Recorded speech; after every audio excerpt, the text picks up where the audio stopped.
Support for today's podcast is brought to you by FS Investments. Finding income for your clients is tough. FS Investments makes it easier by designing solutions that help investors reach their income goals and secure their futures. FS Investments never settles, so advisors and investors won't have to either. Visit fsinvestments.com/deadcelebrities and discover what it means to never settle. This is not an offer to buy securities. Investors are advised to consider investment objectives, risks, charges, and expenses carefully before investing. Welcome to the Dead Celebrities Podcast. In this podcast, we break down high-profile celebrity estate planning cases for advisors and their clients. Most celebrity estate catastrophes are based on the same issues that everyday people face, just with the volume turned up. Our goal is to identify and extract the individual estate planning issues that lie at the heart of each story. We then discuss what advisors should expect and how to avoid common pitfalls. Hosted by wealthmanagement.com senior editor David Lenok. Hello, everyone, and welcome to the latest episode of wealthmanagement.com's Dead Celebrity Podcast. For anyone new to the podcast, in each installment, myself and a guest take on a different celebrity estate and attempt to extract some key lessons that planners can apply to their more traditional clients. The idea being that celebrity estate planning catastrophes, although often ridiculous in their details, generally have at their very core basic issues that can just as easily apply to non-famous or fabulously wealthy clients. My guest today is Bruce DeBoskey. For more than 40 years, Bruce has been dedicated to community building and social change through his professional and volunteer work. He founded the DeBoskey Group in 2010 to help individuals, families, businesses, and foundations organize, strategize, evaluate, and maximize the impact of their philanthropic initiatives. Bruce writes a regular syndicated column called On Philanthropy, which is published in the Sunday Denver Post business section and distributed to over 600 newspapers and other news outlets around the U.S. and beyond, including a little site called wealthmanagement.com. Thanks for joining us, Bruce. Happy to be here. So the topic of today's episode is one of the legends of Hollywood's golden age, Elizabeth Taylor. Taylor, who became a movie star while still in her teens, lived basically her entire life in the spotlight. She was the first actress to crack the $1 million salary barrier for 1963's Cleopatra, and she won a pair of Best Actress Oscars for her performances in Butterfield 8 and Who's Afraid of Virginia Woolf. Of course, any discussion of Taylor's life would be incomplete without any mention of her, count 'em, 8 marriages, 2 of which were to fellow star Richard Burton, because I guess sometimes you just really have to make sure. And while this aspect of her life in particular is rife with estate planning lesson possibilities, it's not what we're going to talk about today. Instead, as you may have guessed from Bruce's bio, or, the title of the episode, we're going to focus on her philanthropy. Taylor began her large-scale philanthropic efforts in 1984 by helping to organize and hosting the first AIDS fundraiser to benefit the AIDS Project Los Angeles. In August of '85, she and Dr. Michael Gottlieb founded the National AIDS Research Foundation after her friend and former co-star Rock Hudson announced that he was dying of the disease. The following month, the foundation merged with Dr. Matilda Krim's AIDS Foundation to form the American Foundation for AIDS Research, which is probably better known as AMFAR. Since AMFAR's focus is on research funding, Taylor then founded the Elizabeth Taylor AIDS Foundation, which is ETAF, in 1991 to raise awareness and provide support services for people with HIV and AIDS. Taylor also founded the Elizabeth Taylor Medical Center to offer free HIV/AIDS testing and care at the Whitman Walker Clinic in Washington, D.C., and the Elizabeth Taylor Endowment Fund for the UCLA Clinical AIDS Research and Education Center in Los Angeles. Taylor was honored with several awards for her philanthropic work. She was made a Knight of the French Legion of Honor, received the John Hershoft Humanitarian Award, the Screen Actors Guild Lifetime Achievement Award for Humanitarian Service, the GLAAD Vanguard Award, and the Presidential Citizens Medal, just to name a few. Since her death of congestive heart failure in 2011, her estate has continued to fund the Elizabeth Taylor AIDS Foundation's work and donates 25% of royalties from the use of her image and likeness to the foundation. President Bill Clinton said at her death, "Elizabeth's legacy will live on in many people around the world whose lives will be longer and better because of her work and the ongoing efforts of those she inspired." So Elizabeth Taylor's philanthropy existed on a scale commensurate with her fame. However, one need not be a huge movie star to embrace and benefit from philanthropy and the legacy it can create. So Bruce, what role can philanthropy play in a more typical client's plans? There's so many important roles that I see philanthropy playing in in people's lives. I'll start at the 35,000 foot level, and that is that what I've seen is that the more that people make philanthropy one of the cornerstones of their lives, in the same sense of as one would think about love in a person's life, another cornerstone could be philanthropy. So the more that philanthropy is one of those cornerstones, the more that people routinely find the joy and the meaning and even the purpose of living. And what I think is exciting about philanthropy and the role that it plays in people's lives is one of the big lessons that I've learned in my last decade of working with families. When I started this work, I thought, David, the question I was going to help clients answer was the obvious one. And that is, what difference do I want to make in the world with my philanthropy? But in working with families and foundations particularly, but also some businesses, I've also learned that there's a second question, which is equally important as the one I just listed. And that is, what difference do I want to make for myself? See, this is a great point that I'm happy you brought up, because I think it's kind of, you don't necessarily at first blush think of what can philanthropy do for me, right? You're sort of like, what can I do for others? But, it is really a two-way street, and, everyone can benefit. Exactly. At first, I was a little embarrassed even to ask that question, right? Because philanthropy is number one, outward facing, and number two, supposed to be altruistic. Well, people are not usually, except maybe the Mother Teresas of the world, purely altruistic. Most of us are trying to achieve some meaning or purpose or goal in our own lives by choosing to give away, to donate money that somebody worked really hard for, that could be used to buy things or places or experiences, but instead are being chosen to give away. So one of the things that I see is that when people really look hard at the question, why am I giving this away? What is it I'm hoping to advance in my own life? It helps them do a better job of figuring out what they want to advance in the lives of others or the causes that they care about.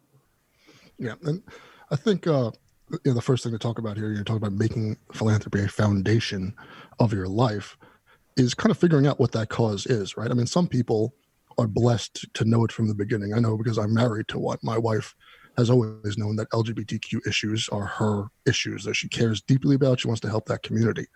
But not every client is going to have that clarity. So, I mean, how do you get started in this conversation with a client who maybe hasn't thought too much about this or is a little confused? Well, the interesting thing is that a lot of people, most people, engage in what I call peanut butter giving. Peanut butter giving is when you spread whatever amount of wealth that you choose to donate over a wide area thinly, just like you would spread peanut butter on a piece of bread. And the problem with that is that not only doesn't have much impact for the recipients, but it also doesn't have much impact for the donor. And it tends to make your philanthropy more transactional and not as transformational. What I like and admire about Elizabeth Taylor is that she didn't appear to do that. She went deep into one area where she felt she could make the most difference. And in her case, it was fighting HIV/AIDS and helping people who were victims and researching for cures. Instead of spreading her philanthropy thinly over a wide area, that peanut butter giving concept, she went deep, not wide, and made a real difference and an impact. So when we work with clients who are really starting their philanthropic journey and don't know which direction they want to head, our first job is to help them figure out what it is they are indeed passionate about and where they feel they can make the most impact and have the greatest difference. Again, not only in the lives of the people they're trying to help or the causes they're trying to support, but also in their own lives. So we've developed a series of exercises and programs and challenges where we help people, whether it's a single person or a multi-generational family, we help them try to tease out those issues and causes that excite them and ignite their philanthropic passion. And then we try to weave together a mission statement that then can be a roadmap for their philanthropic journey that enables them not only to know what to say yes to, but also to know what to say no to, because it's pretty hard out there. There's a lot of compelling causes. And there's a lot of things that people from Elizabeth Taylor's level of wealth to the ordinary that can be compelled to give to. But this idea of trying to narrow that focus where you can have the greatest impact seems to work the best, not only for the causes, but also for the donors. I think it's great to point out here also that, we just talked about Elizabeth Taylor, who founded these multiple foundations and did all this like huge stuff. When we're talking about going deep and making an impact, it's really in proportion with what you can realistically do. You can still gain a lot from making the most impact you can, which is the point here. It's not a philanthropy contest. It's giving what you can and making yourself feel good and making the difference that you can. I like that you brought up this idea of the mission statement, because I think that neatly brings us to another aspect of the value of philanthropy, right? And that having it written down that way and having it really laid out makes it easier to sort of pass that value on, and so that everyone's on the same page in a family.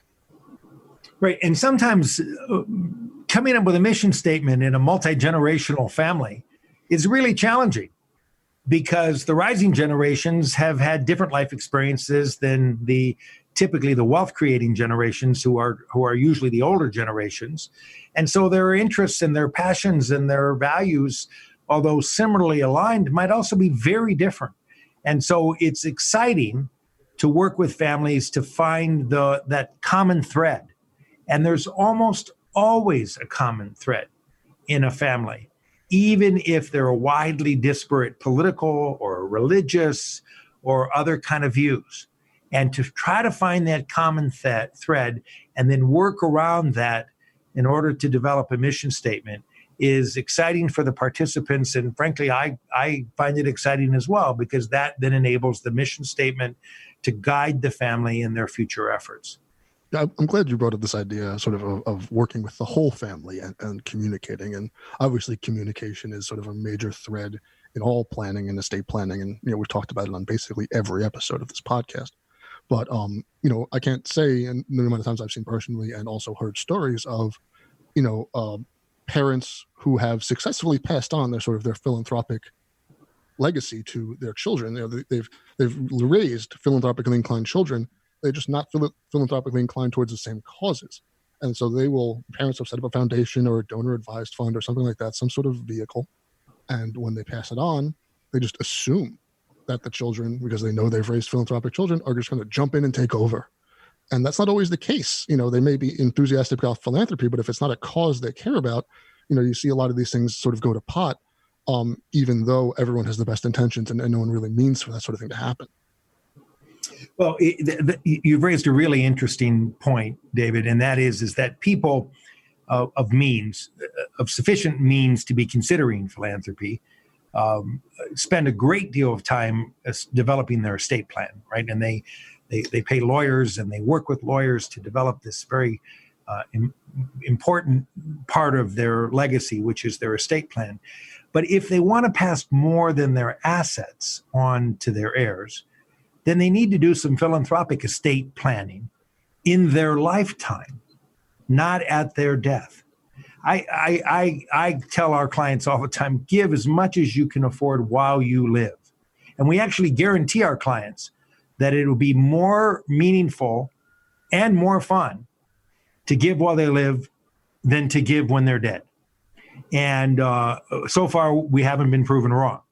And so engaging with that rising generation, let's say you're in your 60s and your kids are in their 20s and 30s, or you're in your 80s and your kids are in their 40s and 50s, engaging together while you all can talk about what's important, and then developing a mission statement that speaks to all generations increases the likelihood of those philanthropic values being passed down, and increases the likelihood of that philanthropy going forward in a way which would make the older generation more comfortable than if all they did was leave a mission statement at death in which the rising generations weren't involved in creating and asking them to carry out their philanthropic journey or mission. It doesn't work because people are busy, they have their own passions, they have their own lives, and so that when mission statements are created by the older or the wealth creating generation and imposed upon the younger or the rising generation, it almost always fails to thrive. I like this idea also of casting your philanthropy as sort of a never-ending situation, sort of by pushing it out to all the generations and involving everyone.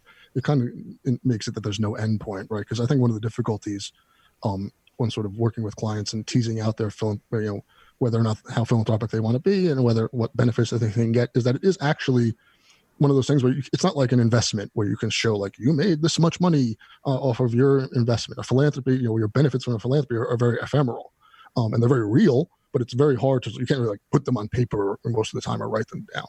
And so, the idea of a mission statement and this, the fact of the matter is, likely the mission is not going to be complete within your lifetime, but having the idea that, you keep working towards this mission that everyone in your family has been working towards forever and are presumably going to continue working towards, really casts your efforts in a more sort of beneficial light, and you can really feel, without having to see that, oh, this was solved, problem solved, check that box, we did this philanthropy, on to the next thing.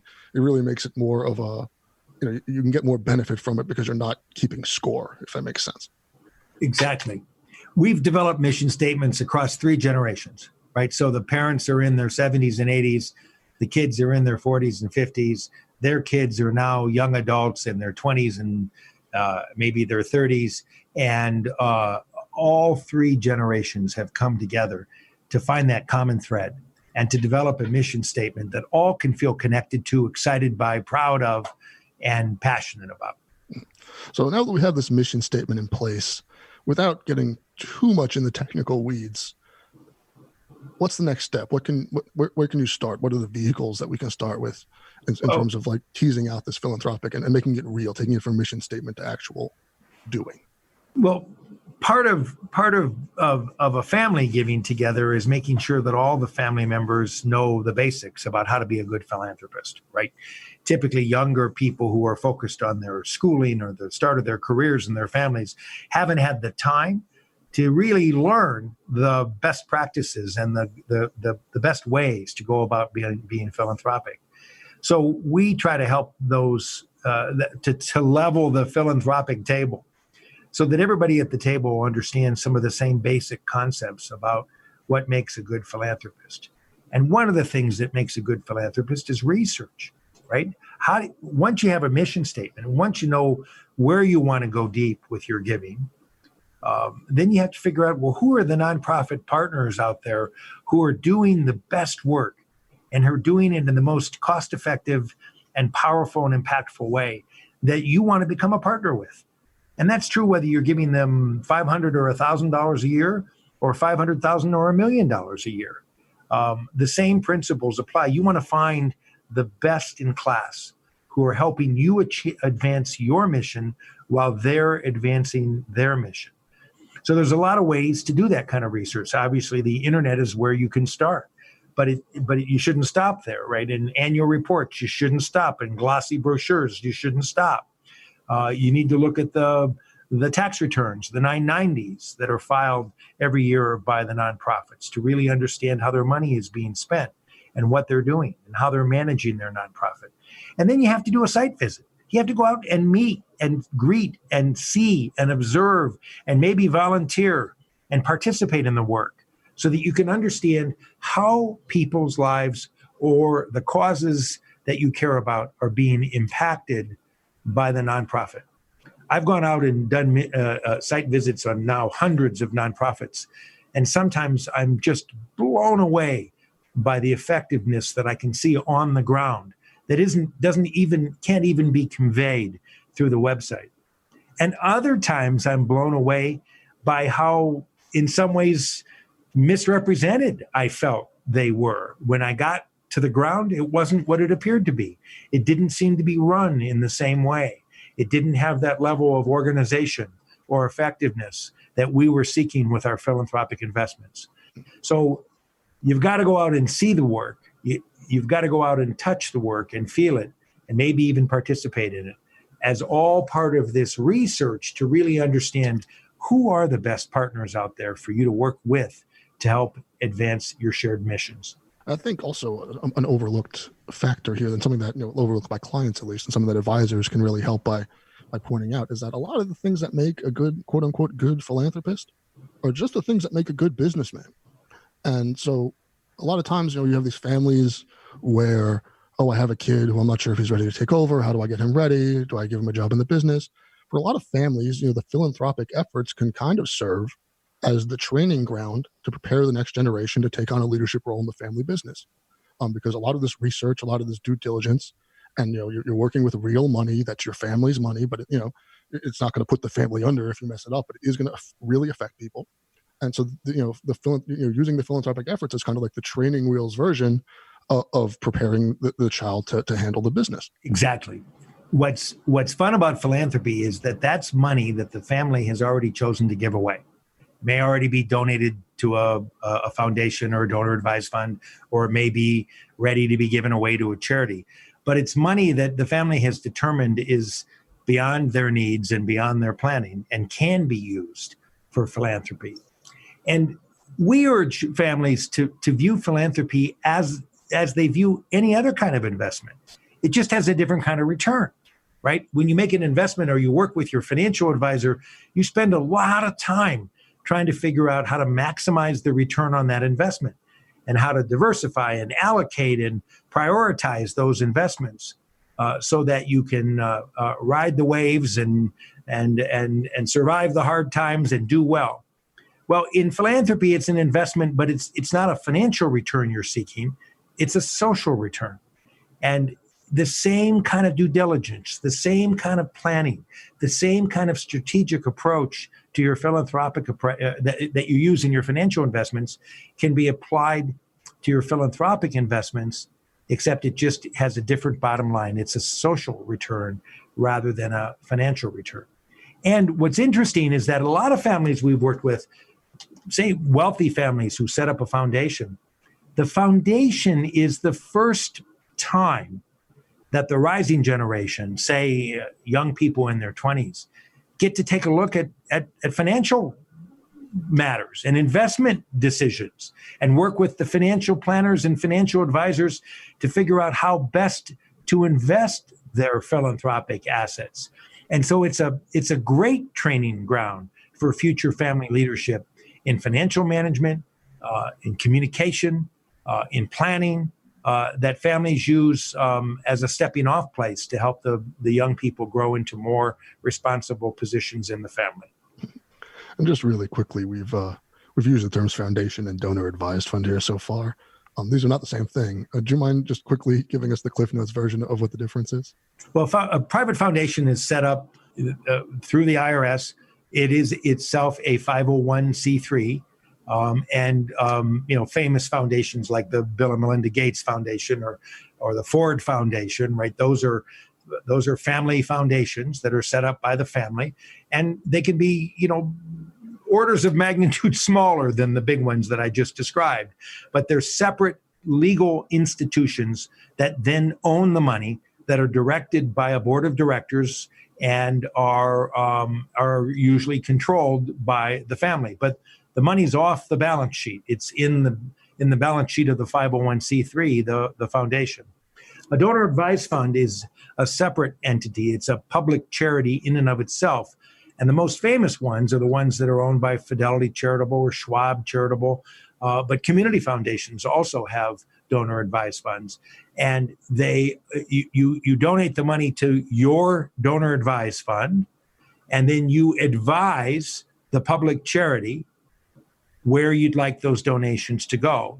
And although the public charity is not legally obligated to follow that advice, they nearly always do. And so it's another vehicle that has some advantages, both tax and planning and management advantages over a foundation, but also some disadvantages.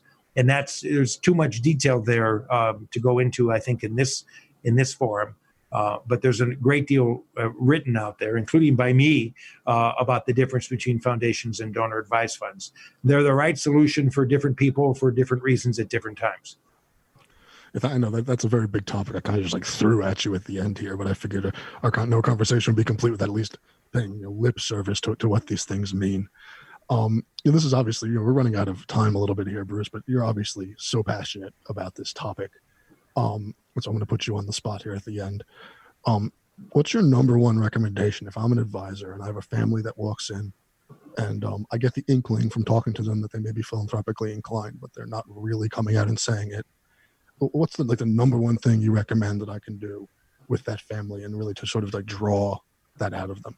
I think that the philanthropic conversation that a financial advisor can have with a family is underestimated in terms of its importance, not only to the family, but also to the financial advisor, because it really deepens and thickens the relationship in a meaningful way. Because you're talking about things that matter beyond just money. You're talking about deeply held values. You're talking about deeply held fears about the future of the world or about things that have happened to people in the past. Philanthropy is a very intimate conversation because it goes to the heart of the matter.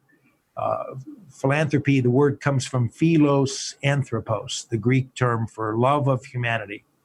And I think that when a financial advisor can have real conversations about love of humanity, it really extends their relationship to being a much greater steward of the family's assets than just managing their money.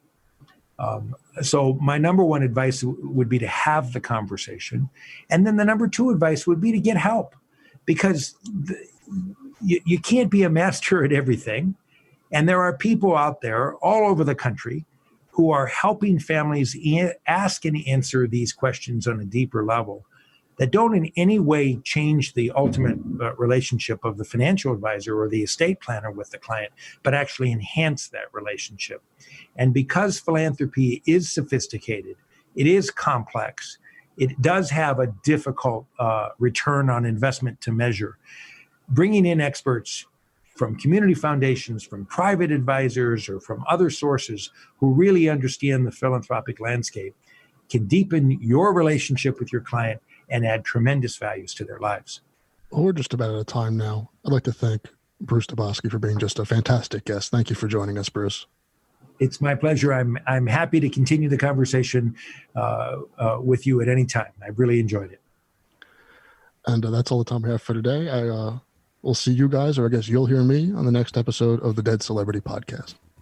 Thank you for listening to the Dead Celebrity Podcast. Click the subscribe button below to become notified when new episodes become available. The information covered and posted represents the views and opinions of the guest and does not necessarily represent the views or opinions of InformaWealthManagement.com. The content has been made available for informational and educational purposes only. The content is not intended to be a substitute for professional investing advice. Always seek the advice of your financial advisor or other qualified financial service provider with any questions you may have regarding your investment planning. Support for today's podcast is brought to you by FS Investments. Finding income for your clients is tough.